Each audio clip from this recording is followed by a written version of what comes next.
Clemson has conviction. They want to get the heck out of the ACC.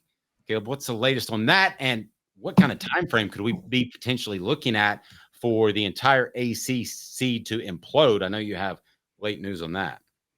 Yes. So Clemson is now suing the ACC, and they're suing them in South Carolina in an effort to get out of the ACC grant of rights agreement and to nullify the exit fees.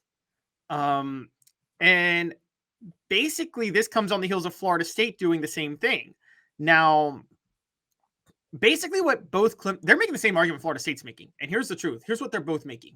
They're both claiming that the ACC breached contract, was in breach of contract by not looking out for their best interest.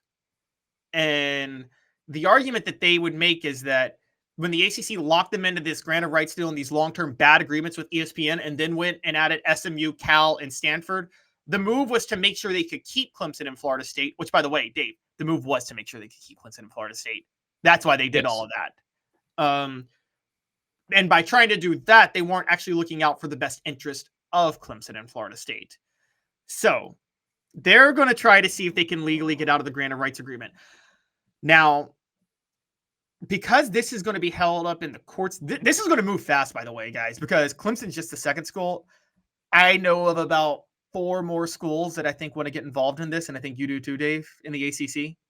Yes, if I'm any school in the ACC, in the top half, I want out of that thing. If I'm in the bottom half, I want it to stay together as long as possible. By the way, on the message board, if you fill out your wife's bracket, that's okay. Go ahead. Yeah. So I think it's now, well, that's why they added SMU, Cal, and Stanford. Now it's the top third because they didn't want a majority of schools voting to dissolve the ACC, which would have happened. So that's why they went and added SMU, Cal, and Stanford. So they have more voting power to nullify the majority vote to kill the ACC, which was the move from the start. So this is going to move fast in terms of schools getting on board. Here's the catch. It's going to move slow in the courts because, Dave, everything. And also, lawyers are purposely going to drag this out, right? They want to get paid. Okay, but if you had a bet that the SEC will have an ACC member by 2025, would you bet yay or nay? I bet nay by 20. They won't have one by 2025. Okay. I'm not done. 2026. Yes, 2026. That's when the new playoff agreement happens. These things are connected. Wow. So you're looking at an expanded SEC, and I know you like are we talking 2 teams? Are we talking 4 teams? Are we talking 6 teams? Because they're going to have their pick of the litter. You have to go against the Big Ten, but you have a natural geographic advantage with most of the teams. Yes, so the SEC and the Big Ten are going to be fighting, and the two. So let's the Big Ten, both conferences I think are eyeing 20 right now. I think 20 is what they're eyeing, and 4 5-team divisions. The SEC at this point has Florida State and Clemson in. That gets them to 18 teams. The Big Ten already has 18. The fight. And guys, get ready because this is good. You know how like cities kind of fight to get a big business to relocate their headquarters to them? And they humiliate themselves, get on their knees and like, we'll give you whatever you want to come. Yeah. The SEC and the Big Ten are going to do the exact same thing for North Carolina and Virginia. Those two are basically going to open a bidding war for their services to join their conference. And if you got, by the way, here's the crazy part. Everybody thinks North Carolina is a better brand. Look at the revenue Virginia produces. Virginia is low-key one of the most underrated fan bases in the country. They are right there on Florida State and Clemson's level in terms of revenue-producing sports. You are going to see the SEC and Big Ten fight like hell to add UNC and Virginia.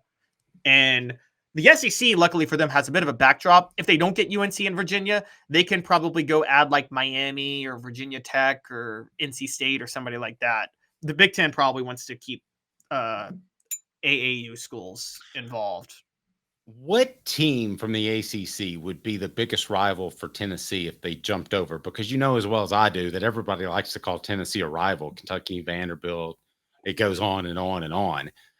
So what natural rivalry would occur from an ACC school. I've got mine. I want yours, Caleb. I want to remind people, Dynasty Pools and Spas, you can have the absolute best spas that are made right in the United States of America. And when you go to that showroom in Athens, you get to look at your spa. Mention Off the Hook Sports, you get $500 off, but they've got blemish models as well.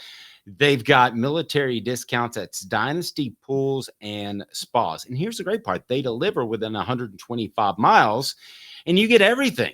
You get the spa cover, you get the support bar, you get the chemicals to keep your spa bubbling at its best. They also have chemicals that are made right in East Tennessee for your spa or your pool. That's dynastypoolsandspas.com, dynastypoolsandspas.com. Check them out. Mention Off the Hook Sports sent you, and you'll save $500 on your spa. And they're incredible for a bad back. I can tell you that firsthand. Caleb, the most natural rival that would come out of the ACC is Virginia Tech. It's not the sexiest, but that's the most natural rival. There are a lot of people in Bristol, kind of feels like being sometimes in Chattanooga, where you got Georgia and Alabama fans, or being somewhere between Auburn and Tuscaloosa, where you got Auburn and Alabama fans. Virginia Tech would be a rivalry that would surpass every single rival that Tennessee has that's not Alabama. And I say that because Florida's not going to be a regular opponent. If Virginia Tech was on the schedule, that would be reason for celebration for a lot of the people in the Tri-Cities area. Tennessee, Virginia Tech would become a rivalry on the level of Michigan, Ohio State in terms of a border rivalry if they'd had the history. Now, yes, Tennessee, Virginia didn't go to war with each other the way, well, although theoretically they did, because Virginia joined the Confederacy and East Tennessee remained loyal to the Union. So there's that Civil War history right there, funny enough. But I got to be honest. I know a lot about Virginia Tech, the program. The athletic department there has been super incompetent. They have tainted the program at Virginia Tech of what it could be. Yeah, they're irrelevant. And they shouldn't be. You know that. Virginia Tech they have a loyal fan base, a loyal following. They should not be very underrated in-state recruiting. Very true. Ground as well. It's very, very underrated, and they can very easily get into the Washington and Baltimore area. So you may be taking on dead weight there. I'll give you that. Yeah, exactly. So Virginia Tech has been Texas A&M is the number one school in terms of has mismanaged their potential to be a great program. I think we agree with that. Virginia Tech's in the top 5, though, quite honestly. And that, assuming that they change, I agree with you. That'd be Tennessee's most natural rivalry. But with things as they are right now, based on athletic departments, I would actually switch and go maybe North Carolina. And here's why. Tennessee is very close to being a national title team in basketball and a blue blood. North Carolina comes to the SEC. North Carolina can cross the threshold in football. Tennessee and North Carolina could be a gigantic rivalry in basketball and football at that point. And they're very close to each other.